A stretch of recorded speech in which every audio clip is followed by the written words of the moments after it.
Sports betters and Moonbet community. It's Jason back with another edition of the daily betting picks for May 19th. Sorry I didn't get them out yesterday. Still having a little bit of an issue with my foot. Had to go for some MRIs and some scans, but it is getting better. So the other day we went 1-2 on our bets. So it was our first losing day in 10 days. So we're still up on the year, up on the last 2 weeks, and excited to get into some more bets today. We've got a full slate of some tennis, some football, or European football, and then some basketball NBA playoffs on the horizon for today. And once again, as always, these bets can be placed at moonbet.io. All new players receive a $250 welcome bonus up to $250 on your first deposit. So if you deposit 100, we give you 100 in bonus funds. If you deposit over 250, you get 250 in bonus funds instantly in your account and ready to make these winning bets with. So today we are going to go back to the ATP Tour, and we've got ATP Lyon and we've got Sebastian Baez playing against Cam Norrie. This is a really good matchup, should be a great match in general. So Baez is the seventh seed, Cam Norrie is the first seed. But one of the things that we're going to look at here is that Norrie has been not playing his best as of late. So you can see that he did win his first match against another Argentinian, Cerundolo. But if you look in the Italian Open, he lost to Marin Cilic, who's been not only bad in general over the last year, but especially poor on clay, losing the final sets 6-2, 6-2. He had a little bit of a run in Madrid before losing to Carlos Alcaraz. He lost to Di Manur in Barcelona, and in Monte Carlo, he lost in the first round to Vinolis. So he hasn't been great. Um, he hasn't been terrible, but there's a lot of room for improvement. Whereas on the other side, Baez, he made a nice comeback in his last match after losing the first set to Oscar Otte. He came back and won quite easily, 6-4, 6-2 in the last two sets. He won his opener 6-2, 6-1 very easily. Last week in Rome, he did well to move through qualifying, won his first round matchup quite easily, and then lost a close match to Alexander Zverev. And the week before that, on clay, also he won the Estoril Open. So he's been doing quite well this year. He's only 21 years old, so a very young, up and coming player, whereas Norrie's already 26. But also for me, the biggest difference is Baez is a player that's very hungry for points.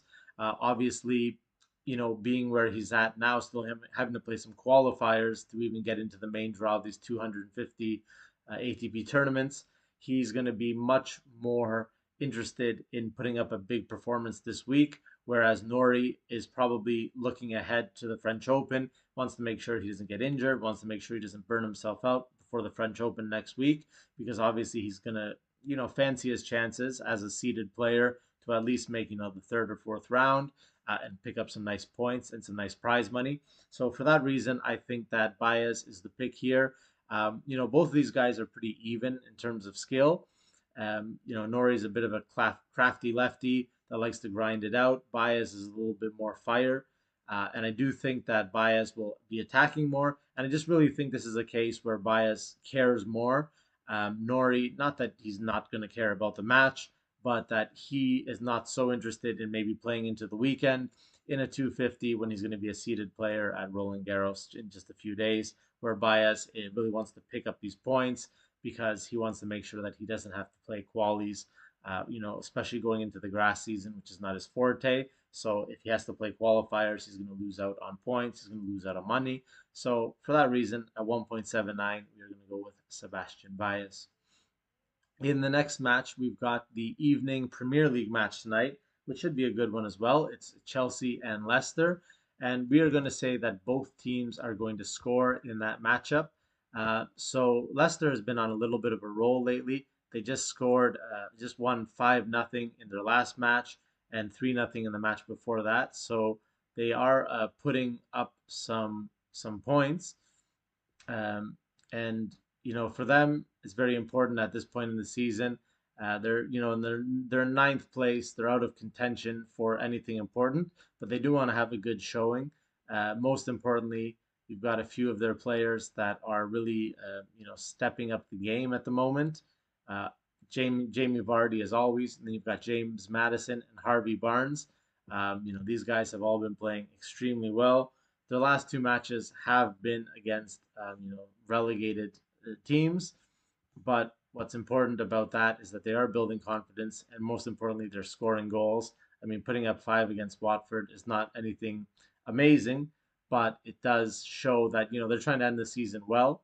And then on the other side, we have Chelsea, who is looking to guarantee themselves third place. The worst that they can finish right now is fourth place, so they're guaranteed a Champions League spot. But they do have quite some injuries. So they got Ben Chilwell and Hudson Odoi who are still injured.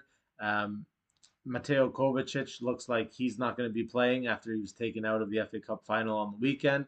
He's obviously a big part, a very tough central midfielder, which helps control the play.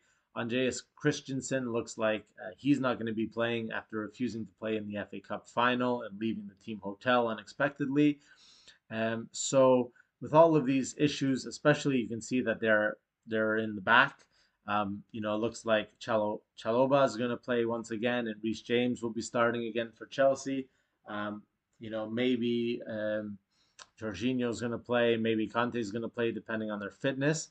So it looks like still Ziyech, Mount, and Lukaku are going to be up there to score. Madison, Barnes, and Varney are going to be up there to score, but with Chelsea having a little bit of an issue in the back, and also maybe being not so motivated and looking to have more of a fun, thrilling match than just trying to control the ball and win. We're going to say both teams to score. Leicester's been putting the ball in the net quite easily lately.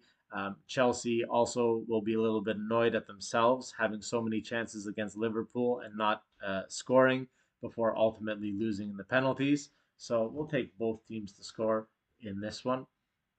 And then finally, we've got the Heat and the Celtics. We're going to go over 207 on this one.